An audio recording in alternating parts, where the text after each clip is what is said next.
Welcome, everybody, to another week of Wealth Wisdom, where we're helping you build wealth and legacy. Companies are like an organism trying to survive. It's always a risk when you're investing in a company that's purely tied to someone's brand. 45% of Americans have gone into debt for a Disney trip.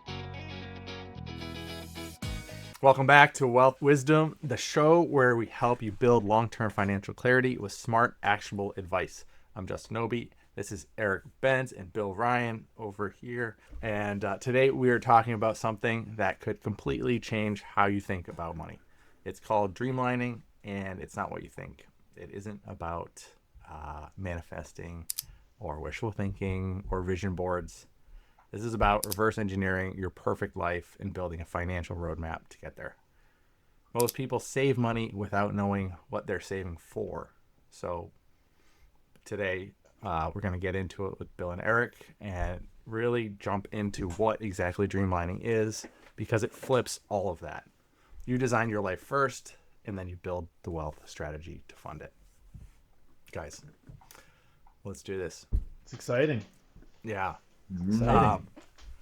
It's stolen, so this, you guys know, we've talked about this a lot in prior to the show. Dreamlining is stolen from the 4-hour work week. And actually, I'm going to stop myself right there. We're going to jump into the rapid fire news. I don't know. I lost my mind there. Eric. S&P, another record high this week, up to 6,337. That's up 8.6% for the year. The other big news, which obviously incredibly helpful for the Mag 7 and everyone, every company involved in the AI play, White House passed the Genius Bill, which unveiled its AI action plan. States with burdensome AI regulations. Go ahead. They're two separate bills. So the Genius Act was, I think, clarifying crypto. Go on. Right, and then the AI action plan came out yesterday, or 2 days ago. Yeah. That's what's going to help. What you just said. Tons of money flowing into the system. Yeah. So the states with the burdensome AI regulations could lose federal AI funding. So you figure those guys have to lift those regulations. Lifting export regulations for AI hardware like NVIDIA and AMD chips. And we're shifting, like the overall philosophy, right? It's shifting from safety first to innovation first is the whole theory. Yeah. What do you think about that? Oh, Bill, you're muted. Why is that bad for our podcast? Maybe to have me muted might be a good. No, but I was just saying how they wanted it to not have the federal be more of the overseer as opposed to having all this burdensome state. Wherever we have one person who says, I don't like how that's going, so I'm going to stop that, and it ends up causing a major cog in the machine. So yeah, I think that's good. What do you think about the shift from safety first to innovation first, Bill? So unfortunately, actually, I shouldn't say unfortunately. I think that is a good thing because I'd rather them get the safety as it comes about. You can always regulate like later down the road, but trying to put in regulations now on something that we really say whatever you want, whoever you are, you could be smartest person in the world and know so much about AI. You still don't really know where this is going to go. So we can always regulate later as things come up. I know sometimes companies get too powerful and then maybe they control the regulation in a sense, but I would rather regulate down the road. Is there going to be some stuff, probably some problems that come out in the meantime? Certainly. But I think that's the way to go is to let the free markets kind of operate, and then, we'll regulate down the road as things come up. Yeah. You have to figure from a national security standpoint too, the best safety is to have the best AI. So like, why would you want to hinder that at all? So yeah, they're going to pour money there. Oh yeah. That's a great point. Wow. Eric, insightful. Other news, Google beat earnings expectations. They're raising their spending, which just like all the other Magnificent Seven companies, spending a ton of money on CapEx. All that money flows down to all the companies building out all these data centers. So we saw price appreciation in all these other companies as well, based on that news. And you figure as the rest of the Magnificent Seven releases earnings, they'll state the same thing, increase spending overall. Yeah. Go ahead, Bill. No, I was just gonna say it's interesting on Google. I mean, that was a holding of ours. We did sell it and we did replace it with NVIDIA, which has done a lot better since we did that. So it's tough to argue with the trade. But the the company itself, some of our fears, right? That we were talking about how search was kind of being decimated by ChatGPT, and they needed to implement Gemini more into their programming and things along those lines. That stuff still grew, right? Their search still grew, and they're utilizing some of their AI stuff to get to grow their search in a way. So it's interesting how they pivoted. Just goes to show you what a great company it is, right? And how companies are constantly reforming what they do in order to react to what the market trends are happening, so that they can continue to grow and raise their earnings, right? And that's a prime example of that, where everyone was calling for, they're getting left behind and all these things are happening, and they're able to pivot and continue to grow. Yeah, they actually I just noticed it yesterday. When you search on Google, now they have another tab. So the search, it'll say all searches, and then they have an AI mode tab that it's pure AI. So it's their Gemini rolled out into every single search. Yeah. So, and I think they're going to still get the paid incredible links. I believe they're going to get the paid links into that somehow. And that's how they're going to continue to make money. And no doubt. Yeah, it's pretty cool. They're a trusted brand. They're late to the game, but if they keep pushing, if they push people to that platform, figure out the paid advertising with Gemini, they'll be just fine. Oh yeah.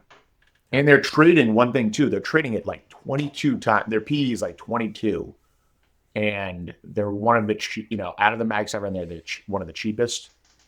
And they really haven't the cheapest. I think they are the cheapest, and they haven't really. Their valuation doesn't reflect, a lot of things that their company is capable of. I mean, you think about like autonomous, right, with Waymo, how fast, quickly that's growing. They're still growing their search, their AI, all their advertising services, things like that. It's something we may need to take a closer look at it, fellas. So. What else is happening in the world, Eric? What do we got? Well, I know we have notes about the Japan trade deal, trade on autos, lower tariffs on car imports from Japan to 15% from 25%. But then I saw a headline just this morning. I don't know if, it says Japan pushes back against the U.S. view of trade deal profit split. So I don't know if that is actually anything relevant. I'd have to read more into it. It's not cemented yet. Okay. Yeah. Interesting. So one thing that was interesting with that was that Toyota actually jumped on the news of this coming out. And the reason being is that the tariffs on steel and other materials and things like that could really negatively affect some of the other automakers, like the US-based automakers. And it's actually less than the Japanese tariff. So oddly, Toyota jumped like 8% on this news because it affects their competition more than it affects them. So you know what I mean? We'll have to see how that plays out. But I thought that was you would think, hey, this tariff is coming in on, this is going to affect Toyota really badly. It was positively, on their stock price. It jumped, like I said, jumped up 8-9% on the news. So That's interesting. Mm-hmm. Wow. Yeah, I wonder if that gets politicized. There's no way that stands, right? I don't know. We'll think about it. Other news. Yeah. June home sales drop. Home prices hit record highs. Sales of previously owned homes in June fell 2.7% from May, to 3.93 million units. Justin, what are we seeing with the real estate market? Well, I thought this was interesting because it's something you've talked about on the show a lot, and it's the market's slowing. The supply is up. It's up 15% year over year.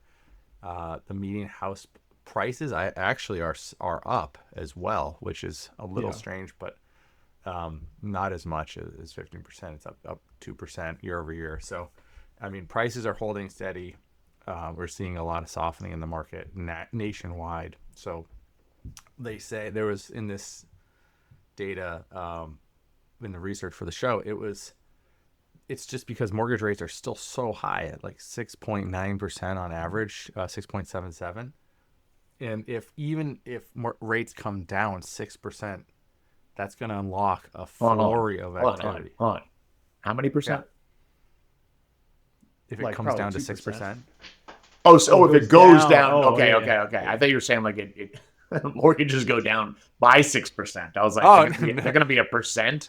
No, that'd be amazing. Recession if that happened. Yeah, no. If they came down from 6.7 just to 6%, you're gonna unlock tons of activity. So people are just still stuck, and we've talked about that. If rates can come down, will it affect the 10-year? What's going to affect the 10-year and push it down? So that's the big thing people are watching. I forget what it is. There's some stat that's saying like for every percentage point that it comes down, that many more buyers enter the market. Right. And I don't know what the number is, but it's incredibly substantial. I also think it's just like it looks at the American consumer today. It's people are strapped for cash. Like it's a big pill to swallow at 6.7%. So you're a lot of people, maybe not everybody, but they're capped at what they can afford on a monthly basis. And with prices being at their highest, 20% down is very expensive. Tough. Right. So anecdotally, we're buying real estate. My wife and I and our realtors in Rhode Island were saying the market's still really hot here, but they said instead of getting like 15 offers on something now, they're seeing like 3 offers. Whereas a year ago it was still like they were getting tons of activity. So it is slowing down anecdotally. Yeah, and houses are staying on the market a little longer. So I think it does depend on the what class of home you're buying. So there's different data on that, which I didn't pull, but the entry level market is still very hot. It's it's that upper tier where you're seeing prices come down more. And maybe I don't know if you agree with this or not, Eric, but I think a few people, a few years ago rather, people are still buying rapidly, even as rates went through the roof. They were still buying because they didn't think they were going to stay this long. So it was like, let's grab the house now while the price is still refinance later. Buy the house, not the mortgage. Refinance in a year. Who cares? Like little mortgage broker lingo for you. All the mortgage brokers are like, just do an ARM mortgage. They're coming back down. Like rates are coming down. You're like, oh, thanks, buddy. But then it's been long. It's higher for longer, and it's unfortunate. Hopefully those drop for a lot of people. So that'd be good. All right, main topic: Dreamlining. Bill, I know this is one of your favorite topics, and it's popularized by Tim Ferriss's book, The 4-Hour Work Week. Great title.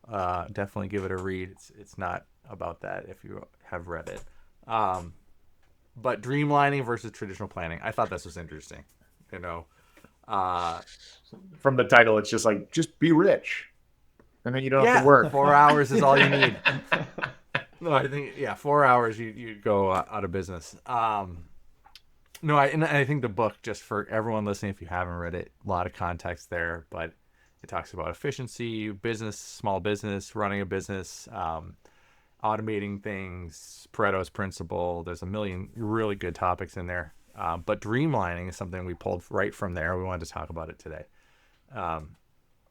In contrast, Bill, give us a little color that like the old way of traditional, financial planning, and maybe with new way, kind of apply Dreamlining to that take. Well, I mean, it's funny. The old way is very applicable to this, right? It's just mentality, right? So it's just thinking about, rather than saying, okay, these are my expenses and I want to, I want to have this covered. What do you want to do? But it's more, hey, what do you want to do in retirement, right? And let's plan to that, which honestly, we're doing that anyway. Or the old way we are, but I want I guess, maybe I've kind of always thought of it this way. But when you're telling people, okay, some people, I think a lot of times are just, I just want to be comfortable and do what I'm doing now, but maybe more of some other stuff, right? But this is really like putting that goal planning to the extreme, or not even to the extreme, but really looking at it to.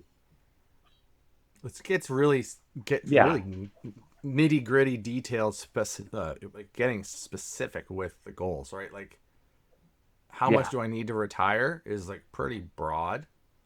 But then it's like, what do I want my Tuesday in 2034 to look like? Yeah. Right. And highlighting that, and then getting, okay, well, but what are those costs going to be, right? In order to have that Tuesday be as perfect as I envision it. And then really put that in as part of your. Yeah. Like, think about like getting the power of getting that detailed, and even just like start writing about the Tuesday 10 years from now. Or 20 years from now, what do you want that to look like? And your grandkids, what are you doing with them? Are you taking the whole family on vacation? If so, like funding those specific experiences and lifestyle choices, rather than just like, we need to save X for income. So it's really interesting. And that, I think, Eric, there's different categories of like defining the dream. There's the being, having, and doing. And I loved that as well. Like that approach of, you want me to run through them? Yeah, run through it, please. Yeah. All right. Yeah. So when you're talking about the framework of Dreamlining, there is step one, which is what you guys are talking about, the define your dreams, and you want to get specific. Yeah. Category one is the being. So that's, personal development, skills, health. Examples of that might be, mastering, an art. Maybe it's photography. Setting a personal goal like running a marathon, learning a language. You want to be specific, and that's like, it's very personal. Second category is having. So that's like material possessions, assets. Maybe it's a vacation home, a new car, BMW. Maybe it's a lifestyle thing that you have, an office in your house, something like that. Category 3 is doing. So we have being is category 1, category 2 having, category 3 doing. That's experiences and activities, which I would argue is the most important. But that might be like vacations, starting a nonprofit, teaching people a skill, maybe it's skiing, stuff like that. So those are kind of the three frameworks that we're gonna build around. I know you said that's the most important, but it's probably the most relevant, I would say, with the majority of people. Yeah. Right? You know what I mean? Like most people want to do that travel, they want to do that. Well, I agree. Yeah. But but I think that's why the being is too. Interesting too. Yeah. Like, how many people are thinking about those goals in retirement? Well, I think that's one of probably the more important, right? The travel, the doing stuff with grandkids, things like that. That's great, but it's only for certain parts of the year, right? You can do that. Yeah. Whereas like the being, what's really important about that is that it gives you that ongoing hobby to keep you sense of purpose. Yeah, sense of purpose, keeps you from getting bored in life, makes your day like you said, gives you that, okay, this we're waking up and we're doing this today, or we're working on this, right? Yeah. This is something that, pushes your mind to stay Exactly. active and grow. We just talked about, interviewed an incredible woman who works with dementia patients. Talk about importance there. That will be published in a future episode if you're The listening. mind is a muscle, right? You work it actually helps prevent Yeah, I can't wait to neurological listen to that. I'm so mad I missed issues. that. Yeah, that's going to be a good one. Yeah, and then getting specific around all these goals. So it's great. But I think that, Eric, sorry, what's the next step for Dreamlining? Sorry. Step 2, Dreamlining. We've got to timeline our dreams. So that's the when, right? So short term, next 6 months, 2 years. What's most actionable, most motivating. So often we're going to want to look at like skill-based or experience-focused things. We want to lower our financial barriers. Medium term, that's 2 to 5 years. You're going to look at larger purchases that you need to plan for. Maybe it's a career transition, major lifestyle changes. And then long term, that's the big things that you're going to be working on with like an advisor, right? Retirement, lifestyle design, legacy goals, major asset acquisitions. So that's all in step 2, the timelining your dreams. Yeah, which is really important because if you don't have the timeline for the goal, does the goal ever materialize? No. Like, all right, I'm going to learn Spanish. Cool. Well, if that's just the goal, it's going to take, you might never actually accomplish that. But if it's like, I'm going to learn Spanish within the year. Yeah. And I'm going to do it by, right, looking at it 2 or 3 nights or 2 or 3 days a week. Exactly. I'm going to try to speak with someone who knows Spanish maybe once a week, right? Just talk to them for half an hour in Spanish only. Right. So there's like things that you need to do in order to get to that goal. Right. And if you're not specific, it never gets done. Like you might say, "Oh, I want to have enough to be comfortable in retirement and have fun." Well, what does comfortable mean for you? Right. Like, what is fun? Like, I want to take care of my grandkids. Okay. Like, is there an amount we need to save for that? Is it taking care of them school? Is it having fun with them? Is that vacations? Like, you have to get very specific. Otherwise, you don't know what you're saving for or what you're building towards. Right. Which leads us into step 3, which is calculate the actual specific costs. Right, Eric? Okay. I'll take it. All right.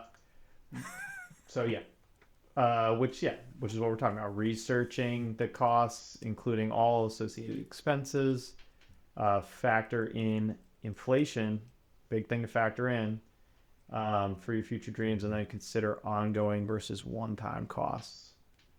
Yeah. So if you're doing a little vacation with the grandkids each year or doing fun activities with them, that's a recurring cost. We're going to want to calculate that. Yeah. Which is cool. I think when you start doing this, a lot of these like amazing, I think another big piece of this is getting creative with the goals, right? So it's not just like maybe, thinking outside the box. Like what does your rich life look like? And then once you start to look at, those goals, you put those on paper, a lot of those become more attainable, and there's different ways to fund those. That's the really cool part about this is, there are creative ways to do that, right, Bill? There's, the target monthly income that you need to reach, but to save, right? And then there's like breaking down different funds on paper so that you can reach those goals in a different way. So they talk about the TMI needed, so like the total monthly income that you need to reach these goals.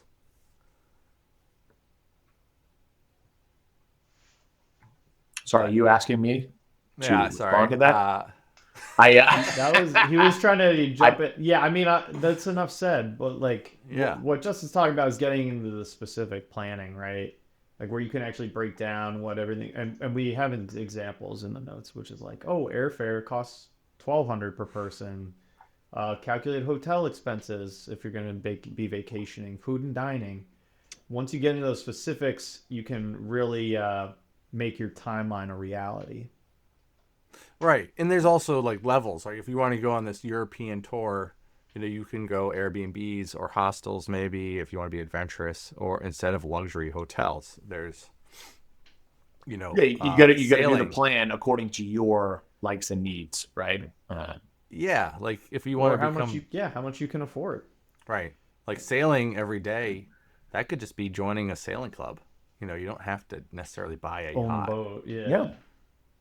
I know, and it's funny for some of those luxury things, right? Like boating, and yeah, there's a lot out there. You have to look into it, like you said, with clubs and things along those lines that are much more affordable and still satisfies your needs. I remember I used to work with someone who he loved motorcycles, Yeah. but he was like, it's just a cost. I'm not going to use it that much. I'm not, what I mean? It's going to sit in my garage. It's another insurance expense. It's another maintenance expense. I just don't need it. But what he would do is maybe 1 or 2 times a year, he'd rent a bike, and his daughter, for example, she went to UConn. So he would, coming from Massachusetts, he'd get a nice long drive in. He'd go all back roads and things along that line. And that would kind of satisfy his motorcycle, that motorcycle urge that he had.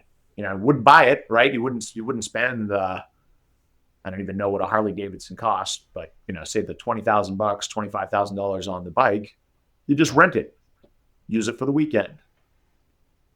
And Right. so One less thing you got to take care of too. yeah, same thing like you said with boats, like join a sailing club. Hey, small maintenance fee, but you don't have to do anything else that gets involved with owning a sailboat, which it's going to be expensive. Yeah. And I think, if you're trying to afford things or push the cost off, defer costs on, but still attain those dreams, there's like your friend, maybe he didn't want to do this, but he could have owned the Harley, and maybe he starts renting it out, right? Like to others who want part of the dream. And now it turns into a side hustle of renting out Harleys. I have no idea. Always a side hustles, Justin. Always a side hustles. Well, there's other interesting arbitrages too, right? So there's there's geographic arbitrage too. So like different places, right? If you go into, like, say I want to spend, the goal is a month away on a tropical beach. Going to St. John might be very expensive, but going to a different part of the world where it's cheaper. Same with retirement. Retirement in a rich part of the country or the world is going to be much harder than retiring in a much more affordable part of the world. Mm-hmm. So I don't know if that hits any chords there, Bill, but it's I think it's interesting. There's not just one way to get to the goal. Is what I'm trying to point out. Oh yeah. Like this. There's one example I pulled, and this was really interesting. This is not my dream. I would never want to do this, but the RV travel across America for 2 years. I think this happened a lot during the pandemic. But like the cost analysis, right? So you have this all examples, but RV purchase is very expensive. All right, 80, probably 100 grand. You could probably go bigger. Then you have annual travel costs of 40,000. Say the total is 160,000, so it's a lot. But can you sell your house, right? Downsize, invest different proceeds, and so you take the equity you may have accumulated in your home, you start investing it, you pay for that easily. Or you could rent out your home for 2 years, right? So like you're getting income while you're funding the dream.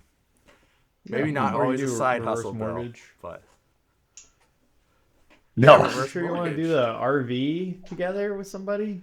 You guys want to do a Fox Hill RV tour? Well, remember, I don't know. I think I'm all set. Somebody's getting murdered. Petito thing, I was saying, Gabby Petito. Remember that? That was like pandemic. That was terrible. We make a Netflix documentary on it afterward. After it's like, hey, this corporate travel thing that they tried to do to boost morale, how it ended so poorly. Well, you can also you can apply the same thinking to like a learning dream. So like that was I think a having or a doing dream, the RV example, but like a learning dream could be if you want to become a master chef, right? So maybe master chef cooking class in France. Sounds amazing. You're going to do a 3-month program, sabbatical. It's going to cost $15,000. Living expenses while you're there, it's like $8,000, maybe 8 to 15. I don't know. You got a total of like 23 to 30,000 on that. And how you're going to fund it, right? So here's another side hustle example. But Billy, you could go.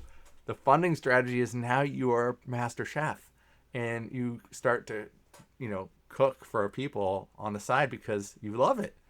Why else are you becoming a master chef? Only to cook for people. Yeah. I mean, a lot of times just to entertain people, right? You're in a mood when you have friends and family and things over. I think probably what's more realistic for the average person is that, yes, they want to do that. They want to train under a chef. Yeah. That's one thing they want to do in retirement. It's not something they're going to do every year, right? You're not going to spend this amount of money maybe every year, but you can plan for, hey, typically we're going to spend this much in travel every 3 years or every 5 years. We want to do something really big. Yeah. Right. So our travel expense might go from $10,000 on a yearly basis in retirement, or whatever it might be, $20,000, etc. But this year it's going to be, we're gonna price into our retirement that we're going to have this event that we spend, again, whatever that number is, XYZ. But that's a great way to build it into your retirement. Make sure that those events are calculated in there, and so that your portfolio is supporting it. And again, you can do this long into retirement, and you're not going to run out of money right when you're older, right? So, yeah, completely. And the other thing is like what for every listener, whether you're looking at retirement in a few years or if you're 30 years old. One piece of all this that I liked, and Eric, you've talked about it a lot, is just living life now, right? Living life, like now. I mean, I think you talked about it last episode, right? Some clients have tons of money socked away, and they're not. You encourage them to live more now, like use that money today. And we had an article about it too. Is that on the website, or did that just go out to clients? It may have just gone out to clients. It'll pop up on the site. Okay. Later on a delayed. The public gets it slightly delayed. Yeah. Okay. All right. Yeah. That makes sense. Yeah. But yeah, that's the whole theory, right? Life is short. Talk to your advisor. If you can have some of those experiences now, you can plan for it. Right. It's more important because our health good health isn't gonna be forever. So last episode we talked about the go years versus the slow go and the no go years.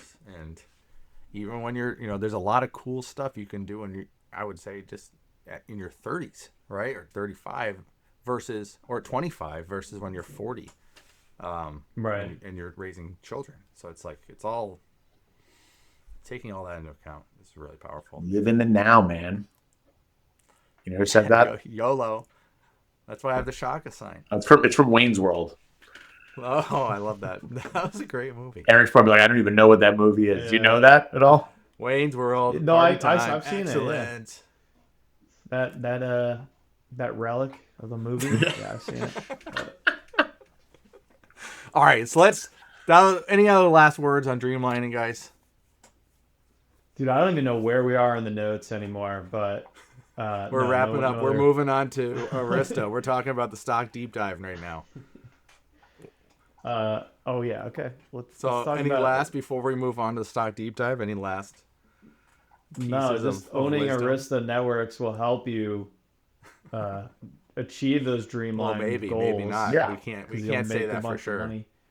We can't say that. The past performance does not represent future results. Remember, this is for education and entertainment purposes only. Yeah. Getting into Arista. Let's dive into it. Let's do it. Arista Networks is one of our portfolio holdings. Eric, take it away. And so for people that don't know what they do, they as Bill likes to say, they're a guts company.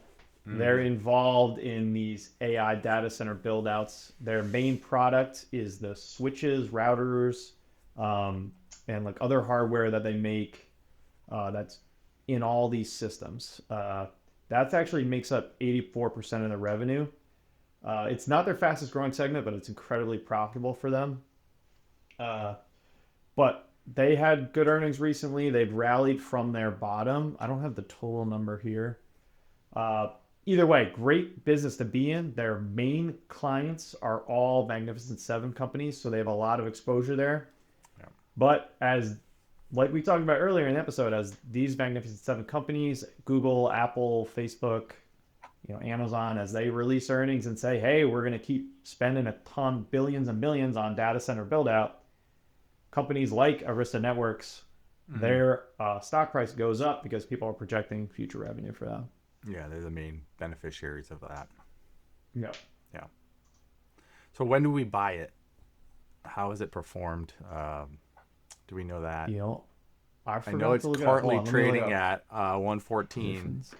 And I think year over year, so the past 12 months, it's up 38%. And just the past month, it's up 17%. So, I mean, it's shaking bacon. I want to say it was in 2023 when we originally purchased it. Yeah. I'm going. So, like, Bill, 2023, if that's when we bought it, what were you guys thinking then? You were just, looking at AI, predicting this was the future.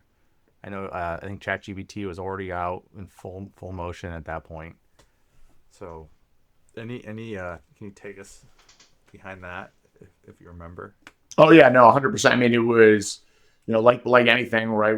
We're following the top-ranked research analysts in the world, and we put a heavy emphasis on the revisions of earning estimates. And so they had multiple earning estimate revisions at this time. Eric, I believe, actually was the person who was really pushing for this in our investment committee. So, he can kind of beat his chest a little bit and say, hey, I'm King Kong. Don't mess with me here. We all have our losers too. Yeah. We don't talk about those though. Yeah. I'll bring them up with you. But, so, and it's, that was the thing. We were kind of going on that AI theme, right? And how, these companies, right, are going to have these AI models and large language models and things along those lines for them, but how is this stuff being built out, right? So how the amount of CapEx and expenditure in order to build these things out is going to be immense. What companies are going to benefit, right, from that area? And, Arista was one that came to mind as they were, they met our criteria from an earning estimate revision. And then it also, from everything that was going on in the markets. I mean, that's one of the reasons why their earning estimate revisions were going up, right? Because of everything that was going on with AI, don't get me wrong. Yeah. But it was something, hey, how do we capture this area? So that was one of the companies that we honed in on. And it's done very, very well for us, up well over 100%, from that. So it's been great for our clients, right? And so they're, like you said, they're a guts company. They also, they have software and things like that as well. They have kind of an operating system that has done really well for them. And I think also from what I've read, it's great in the sense that it can be, I don't know if it's quite open source, but it can very quickly. And I'm not a tech person, so I don't want to try to make it sound like I am in any manner. But everything can be worked on very quickly, brought up to speed very quickly. So that's one of the great things about it, is that the changes and things like that in this rapidly developing world, it can react to that. So that's a great thing about a lot of their operating systems and things like that they bring, as well as service revenue and support, maintenance. They do some consulting, with companies on using their stuff, software subscriptions. Yeah, it's a great company. Its risks are probably that it is very dependent, right, on some of this CapEx spending going on. So that is something that we're keeping a close eye on all the time. Bill, my notes are it's Microsoft and Meta. My notes say cloud and AI titans 48% of revenue. So they're very overexposed to some of those larger. I mean, but also you can make a case that these larger companies are some of the safest companies like on the planet to invest in too.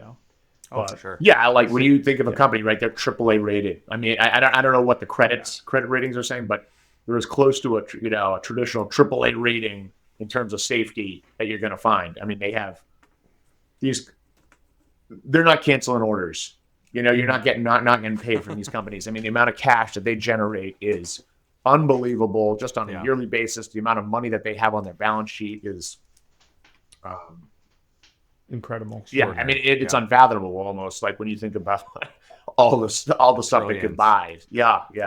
Well, maybe not trillions, but billions. They're worth trillions. But yeah, so those are good customers to have, as they say. Yeah. So yeah, right. Well, I mean, cash on hand. Dude, and those Apple, Google, Microsoft, Meta, they can finance on the cheap. Like the yields of their corporate bonds sometimes are less than like the yields of like U.S. Treasuries. Yeah, that's the market telling you that they think they're safer than like the U.S. government Treasury. They are safer. Crazy. Yeah, but they and they do have cash. 48 billion. Apple has $48 billion in cash on hand. It's a war. Is it on hand or is it like sitting in Ireland and they just can't bring it over, or I don't know. I just did a quick search, but it's a lot of money these companies have. Yeah. All right. Any last words on Arista before we wrap up? Yes. All right. No, I think No, I mean we've said great pick, excellent performance, and it looks like it's going to continue to rise because these data centers, these build outs are going to be going on for the next several more years, and it looks like these companies are going to continue to be pumping in, and like I said, they're providing a lot of this stuff. So there's a lot of competition in the field, but yeah, it is a good company to be in. That could change in a week. We'll see. You know what I mean? We'll see. We're always following it, but there was we did own Vertiv too, which does the cooling systems for a lot of data centers, but we got out of that. Yeah, and oddly enough, we did get out of it. It went down significantly after we bought it, and it's been on an absolute tear on the way back up lately. We should take another look. Yeah, we'll see. All right. Well, that's the show today. Thank you for listening. If you're still listening, remember, this show only grows because of amazing people like you. So be a friend. Share this with a friend who would have gotten a lot of value today. Also, there are 3 additional ways in which we can help you. Pretty easy, but check out foxhillwealth.com. We've got tons of financial calculators, compound interest, financial health quiz. That's one of our, fan favorites. A lot of information on the blog post we just talked about, that's coming out, more and more blog posts coming out there. We have a free community on School Wealth Wisdom where we're helping you get your finances in line and in check. And then you can always book a free consultation with one of our advisors today. I was going to say, give us a call. That's the best way. Is just you have a quick question on something, we're happy to go over that. No strings attached, just quick reach out. All good. All right, and that's it. We'll see you guys, everybody listening, again next Friday.